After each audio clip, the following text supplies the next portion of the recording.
Hola a todos y bienvenidos, soy Alex, y hoy vamos a sumergirnos en la historia del torneo de clubes más prestigioso, emocionante y, seamos sinceros, el que todos sueñan con ganar, la UEFA Champions League.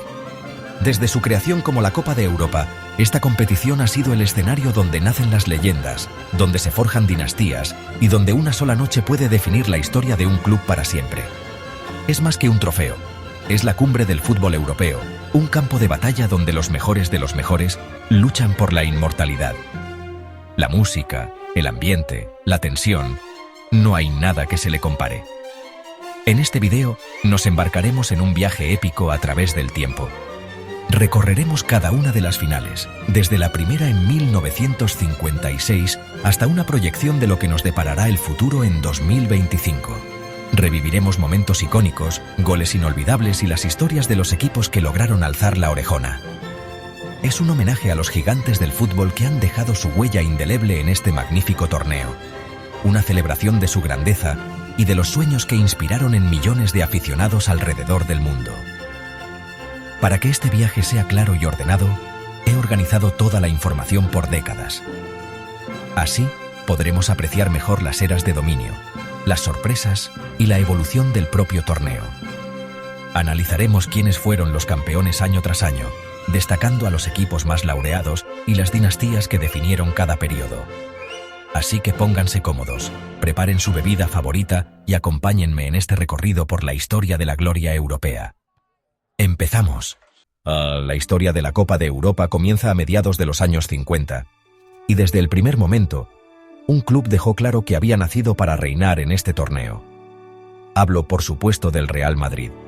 En la temporada inaugural, 1955-56, los blancos, liderados por el legendario Alfredo Di Stéfano, se coronaron en París tras vencer al Stade de Reims por 4-3 en una final vibrante. Fue el inicio de una era de dominio absoluto, un monólogo futbolístico que sentó las bases de la mística del club en Europa. El Madrid no solo ganaba, sino que lo hacía con un estilo y una autoridad que maravillaban al continente. Al año siguiente, en 1957, la final se jugó en su propia casa, el Santiago Bernabéu. El rival fue la Fiorentina, pero el resultado fue el mismo: victoria por 2-0 y segunda copa para el Real Madrid. La hegemonía continuó en 1958, en Bruselas, donde superaron al AC Milan por 3-2 en un partido que necesitó de la prórroga. Cada final parecía un nuevo capítulo en la leyenda de un equipo imparable, con figuras como Gento, Copa y el propio Di Stéfano. La cuarta consecutiva llegó en 1959, en Stuttgart, de nuevo contra el Stade de Reims, a quienes vencieron por 2-0, demostrando que su reinado no tenía fisuras. Esta década fundacional fue, en esencia, la década del Real Madrid. Ganaron las primeras 5 ediciones del torneo, estableciendo un récord que parece inalcanzable incluso hoy en día. No solo se convirtieron en los primeros campeones, sino que definieron lo que significaba ser un campeón europeo. Su dominio no fue una casualidad, fue el resultado de tener un equipo de ensueño que jugaba un fútbol adelantado a su tiempo. Los años 50 no solo vieron nacer la Copa de Europa, sino que también presenciaron el nacimiento de su primer y más grande emperador. Ni la década de los 60 arrancó como terminó la anterior, con el Real Madrid en la cima. En 1960, en Glasgow, ofrecieron la que para muchos es la mejor exhibición en una final, un aplastante 7-3 contra el Eintracht Frankfurt, con 4 goles de Puskás y 3 de Di Stéfano. Sin embargo, este sería el fin de su dominio inicial. El trono europeo quedaba vacante, y nuevos pretendientes no tardaron en aparecer. En 1961, el Benfica de Portugal, con el gran Eusebio emergiendo, derrotó al Barcelona por 3-2.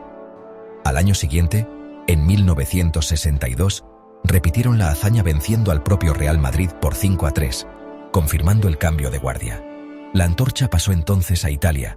El AC Milan, en 1963, se convirtió en el primer equipo italiano en ganar el trofeo al vencer al Benfica por 2-1.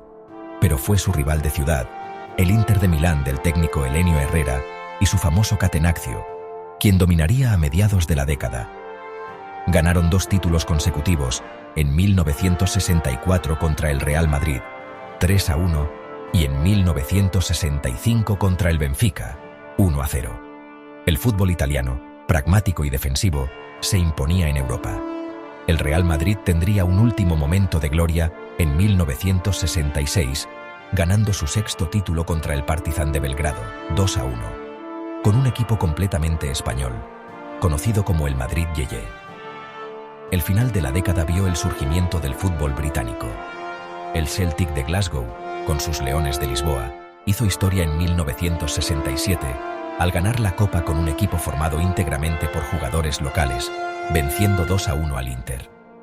Al año siguiente, en 1968, el Manchester United de Matt Busby, George Best y Bobby Charlton, renacido de la tragedia de Múnich, se coronó en Wembley al derrotar 4-1 al Benfica. Finalmente, en 1969, el AC Milan volvió a la cima, goleando 4-1 al Ajax de un joven Johan Cruyff, cerrando una década de increíble diversidad y expansión del torneo. Si los años 60 fueron diversos, los 70 estuvieron marcados por dos dinastías que cambiaron la forma de entender el fútbol. La década comenzó con el Feyenoord de Holanda, que en 1970 venció 2-1 al Celtic, pero fue solo el preludio. A partir de 1971, el Ajax de Ámsterdam, con Johan Cruyff como director de orquesta, impuso su revolucionario fútbol total. Ganaron 3 títulos consecutivos de una manera brillante. En 1971 derrotaron 2-0 al Panathinaikos, en 1972 vencieron 2-0 al Inter de Milán, y en 1973 superaron 1-0 a la Juventus. El Ajax no solo ganaba, enamoraba. Tras la era del Ajax, el poder se trasladó a su vecino, Alemania. El Bayern Múnich, liderado por el Kaiser Franz Beckenbauer, el torpedo Gerd Müller y el guardameta Sepp Maier, replicó la hazaña del Ajax y se adjudicó también 3 títulos consecutivos. Su reinado comenzó en 1974, con una victoria sobre el Atlético de Madrid en un partido de desempate, 4-0, tras un empate 1-1. En 1975, vencieron al Leeds United por 2-0 en una final polémica, y en 1976 completaron su triplete al derrotar 1-0 al Saint-Étienne. El Bayern no era tan vistoso como el Ajax, pero su solidez, eficiencia y pegada eran imparables. El final de la década trajo un nuevo poder, el fútbol inglés. El Liverpool, bajo la dirección de Bob Paisley, comenzó a construir su propia leyenda europea. En 1977 ganaron su primera Copa de Europa al vencer 3-1 al Borussia Mönchengladbach. Repitieron en 1978, derrotando 1-0 al Club Brujas en Wembley. La hegemonía inglesa se consolidó cuando, en 1979, el Nottingham Forest, un equipo que 2 años antes estaba en segunda división, protagonizó una de las mayores hazañas de la historia al ganar el título, venciendo 1-0 al Malmö de Suecia. Los 70 fueron sin duda la década de las grandes dinastías. Los años 80 fueron, la verdad, una montaña rusa de emociones, con una increíble variedad de campeones y algunas de las finales más dramáticas, pero también marcados por la tragedia. La década arrancó con la continuación del dominio inglés. El Nottingham Forest de Brian Clough repitió su increíble gesta en 1980, venciendo 1-0 al Hamburgo. En 1981, el Liverpool recuperó su trono al derrotar 1-0 al Real Madrid. La racha inglesa continuó en 1982 con el Aston Villa, que sorprendió a todos al ganar 1-0 al Bayern Múnich. El Hamburgo alemán se tomaría la revancha en 1983, venciendo 1-0 a la Juventus. En 1984, el Liverpool volvió a la cima en una final memorable en Roma contra el equipo local, la AS Roma. El partido terminó 1-1 y se decidió en los penaltis, donde el portero Bruce Grobbelaar y sus piernas de espagueti se hicieron famosos. Sin embargo, la alegría se tornó en tragedia en 1985. En la final entre la Juventus y el Liverpool en el estadio de Heysel, una avalancha provocó la muerte de 39 aficionados. La Juventus ganó 1-0 con un gol de Platini, pero el resultado quedó en un segundo plano. La tragedia supuso una sanción de 5 años sin competir en Europa para los clubes ingleses, poniendo fin a su dominio. Tras Heysel, el torneo se abrió a nuevos ganadores. En 1986, el Steaua de Bucarest rumano dio una de las mayores sorpresas de la historia al vencer al Barcelona en la tanda de penaltis, con su portero, Helmut Dukadam, parando los 4 lanzamientos. El FC Porto, en 1987, ganó con un gol de tacón inolvidable de Matjer contra el Bayern, 2-1. El PSV Eindhoven holandés se coronó en 1988 también en los penaltis contra el Benfica.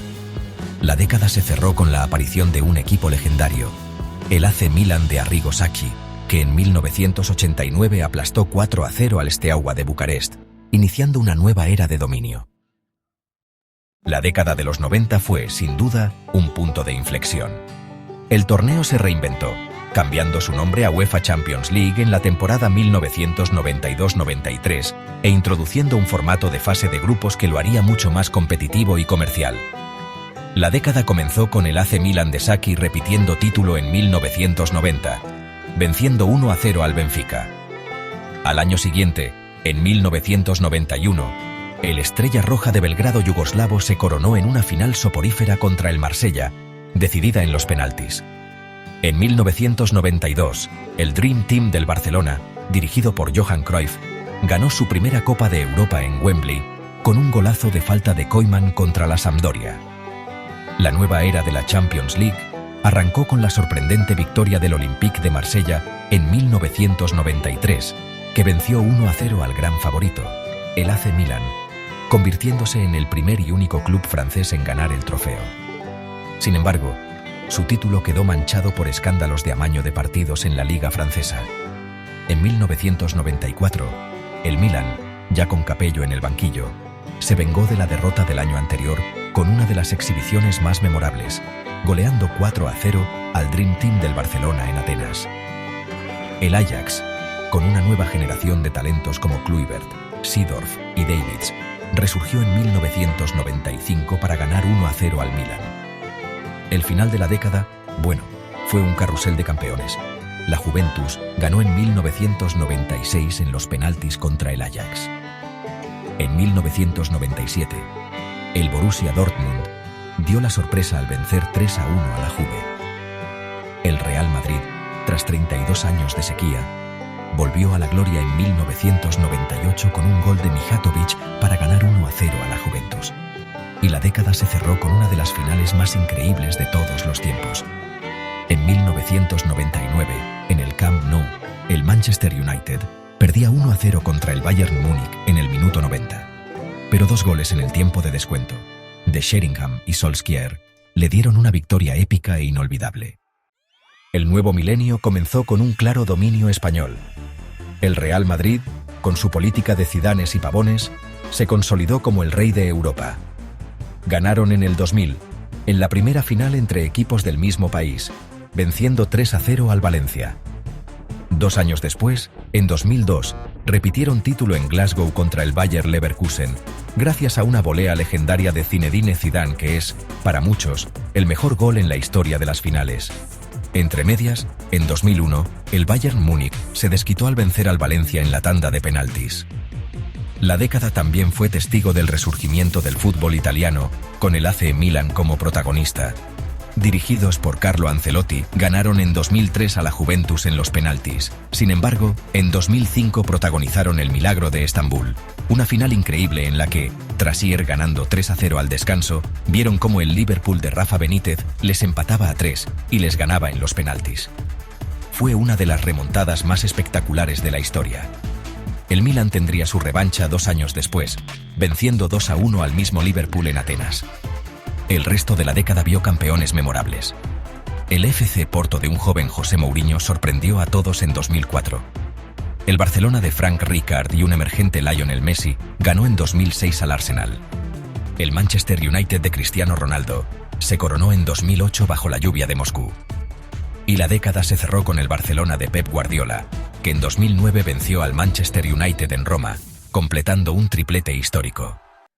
La década de 2010 estuvo definida por una rivalidad que trascendió el fútbol, Lionel Messi contra Cristiano Ronaldo.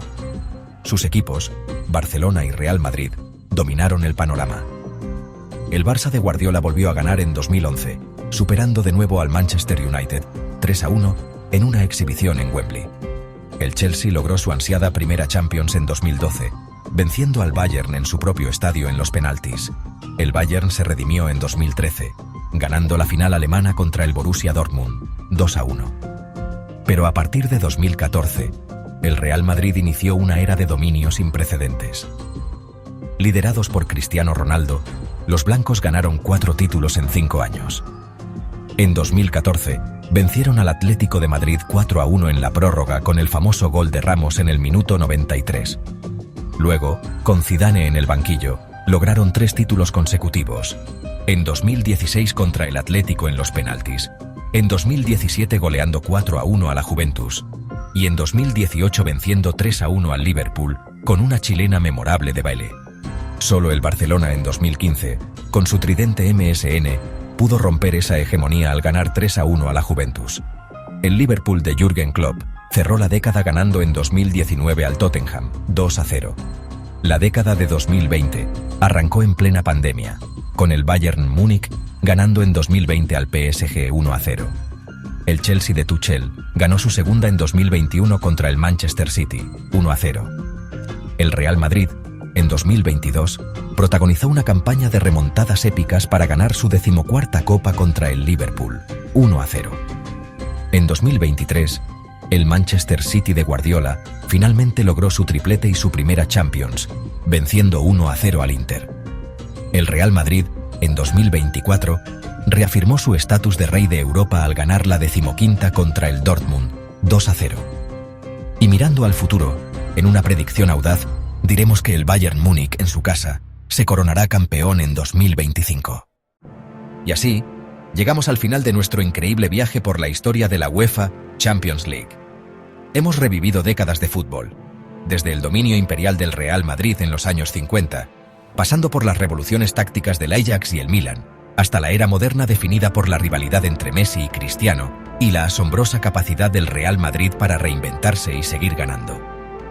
Es un torneo que ha evolucionado, ha crecido y nos ha regalado momentos que permanecerán para siempre en nuestra memoria como aficionados.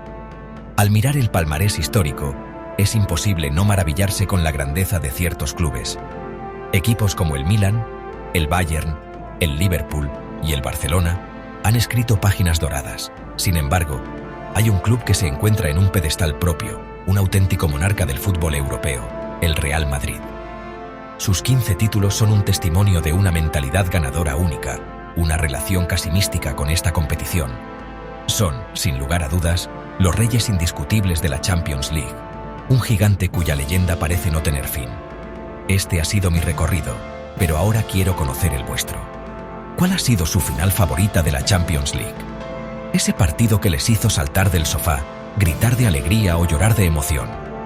Déjenmelo saber en los comentarios, me encantará leer sus historias. Y si han disfrutado de este viaje por la historia del fútbol, no olviden suscribirse al canal y activar las notificaciones para no perderse más análisis, repasos y relatos épicos como este. Gracias por acompañarme y hasta la próxima.